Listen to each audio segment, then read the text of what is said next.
Hi, welcome back to India Roundup. My name is Paloma Quadros with the top business news headlines this week. Temasek Fund backs India startup bringing artificial intelligence technology to farms.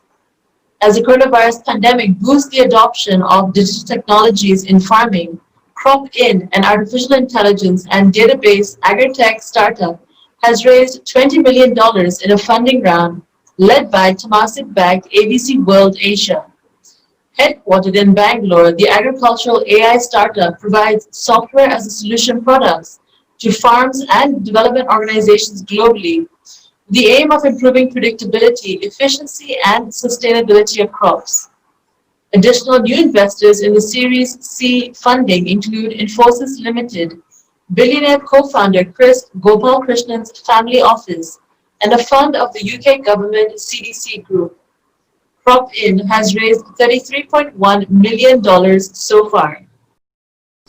Growth in India's dominant services industry continued to lose steam in December as a resurgence in coronavirus infections impacted new business and employment, a private survey showed on Wednesday. The Indian economy has been gradually recovering from a coronavirus-induced recession, but is not expected to return to pre-pandemic levels soon, especially within the service industry. With the second highest number of coronavirus infections in the world, India approved 2 coronavirus vaccines for emergency use, but it could take years to vaccinate over 1.3 billion people with its rudimentary healthcare system. Stung by China, Brazil turns to India for COVID-19 vaccine. After a letdown by the Chinese vaccine candidates, which have run into a major credibility crisis, Brazil has now turned to India to secure consignments of the more reliable AstraZeneca-Oxford vaccine made by the Pune-based Serum Institute of India. Brazil made a diplomatic push on Monday to guarantee an Indian-made shipment of British drug maker AstraZeneca's COVID-19 vaccine, according to a Reuters report from Brasilia. Despite a lack of public results from late-stage trials, Brazil's private clinics have struck a preliminary deal for an alternative injection made by India's Bharat Biotech, the report said. Brazil has turned to India at a time when serious doubts have risen over the trials it has been carrying out with the Chinese COVID-19 vaccine candidates. The entire process is being questioned due to the concealment of test data.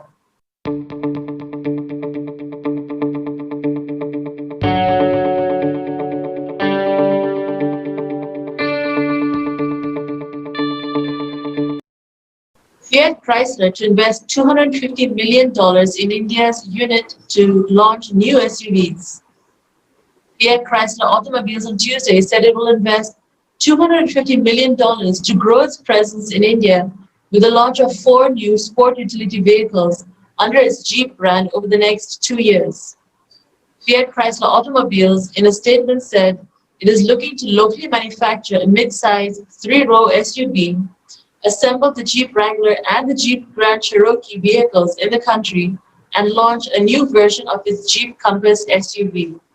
With less than 1% share of India's passenger vehicle market, the addition of new vehicles to its portfolio is expected to help the automaker increase local sourcing of components, achieve better economies of scale, and reduce costs and boost sales. Zomato's loss soars 160%, sales growth slows in financial year 2020. As Zomato's revenues grew slower to rupees 2,363 crores, its net losses increased by 160% in the year ending March 2020. The online food delivery company plans to have an IPO this year. Zomato's expenses grew to rupees 4,628 crore, according to the regulatory documents sourced from business intelligence platform Topfler, with advertising and promotions expenses rising by almost 9% to rupees 1,326 crore.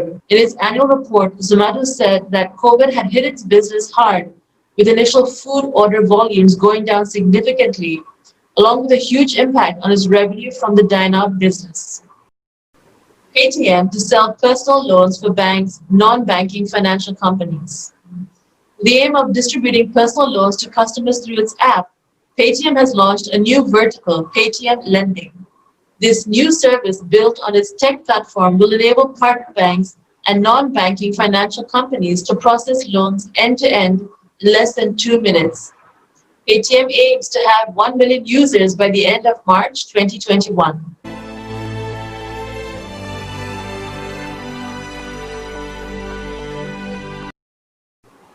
Indian Railways Freight Business Portal launched to provide one-stop solution to customers.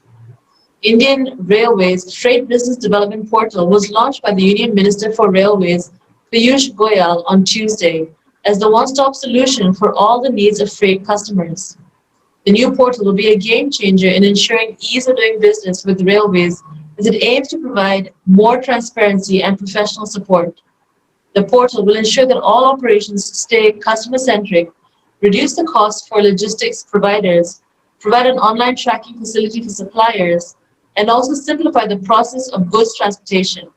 Keeping in mind the varied needs of all existing as well as new customers, the portal has been specifically designed and developed with a focus on ease of doing business, to bring more transparency and to provide professional support. Government cracks down on 7,000 GST evaders, 187 arrested. The government has launched a massive crackdown on GST evaders, initiated action against 7,000 entities, including the arrest of 187 with the help of data analytics and information from agencies. The government earned a record GST collection of rupees 1.15 lakh crore in December 2020, assisted by the action against tax evaders along with the pickup in the economy. Indian investments by Brookfield and Blackstone hit $20 billion mark. Continuing to take long-term bets on real estate and other sectors, Canada's Brookfield Asset Management Inc. and New York's Blackstone Group have both reached the $20 billion investment milestone in India.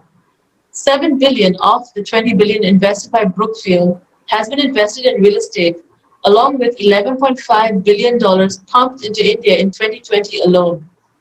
These investments include Reliance Jio Infratel Private Limited. Meanwhile, Blackstone bought Piramal Glass Private Limited at $1 billion valuation and signed a $1.5 billion deal with Prestige Group to buy its office and retail assets. India, incredible India. Thanks for joining me. Do subscribe to India Roundup and watch our other programs. Till we meet again, stay safe and take care.